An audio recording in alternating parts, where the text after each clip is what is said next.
Early in their careers, writers are taught the importance of raising the stakes.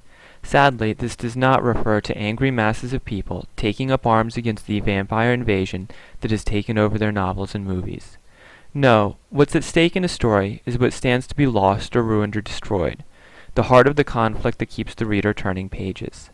The stakes can be as large and easy to understand as saving the earth, or as small and abstract as justice. A great example of when raising the stakes works is when Sherlock Holmes teamed up with Albert Einstein to solve the mysteries of the universe and save us all from heat death at the hands of the cosmological constant. Wait, no.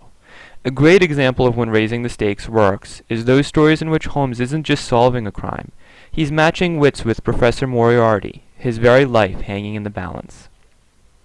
In the interest of helping all those struggling novelists and screenplay writers out there, I'm going to give some examples of how the masters have failed to properly raise the stakes.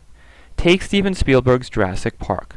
Great movie, but the stakes are nothing more than the lives of a few scientists. How much more exciting would it have been if those clever velociraptors had actually been velociraptor scientists, working on bioengineering a Cretaceous-era virus to use as a bioweapon to wipe out all of mankind? Or what if, in Dostoevsky's Crime and Punishment, Raskolnikov's feverish struggles had been more than the sorry destiny of a man devastated by poverty?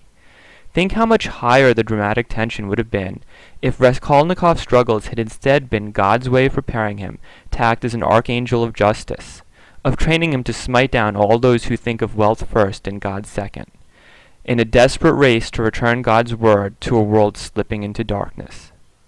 Then there's John Grisham's The Firm, in which Mitch McDeere risks his career and his life to prove that the lawyers who head his firm are in league with the mob.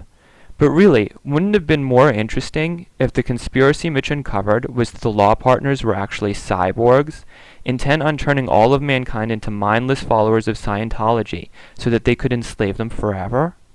Or consider how much more exciting Jane Austen's Pride and Prejudice would be if Elizabeth finally warms to the aloof Darcy, not because he saves her youngest sister from scandal, but because she learns he's a British agent, working to restore the American colonies to British rule.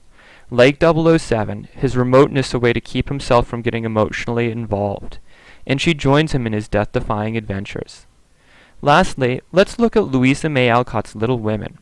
Really, the story would have been so much richer if the youngest sister Amy had returned from Europe not with a husband, but with a mysterious stranger who owned a blue box that was bigger on the inside than the outside, and who, in a deadly serious yet playful manner, insisted that the fate of the earth, and perhaps that of the universe itself, depended on the four young women helping him to rid space and time of a monstrous foe called the Daleks. In all seriousness, raising the stakes is a powerful technique that can have destructive consequences, drawing the audience's attention away from character and theme, where the true work and magic of books and movies occurs. Use it with caution.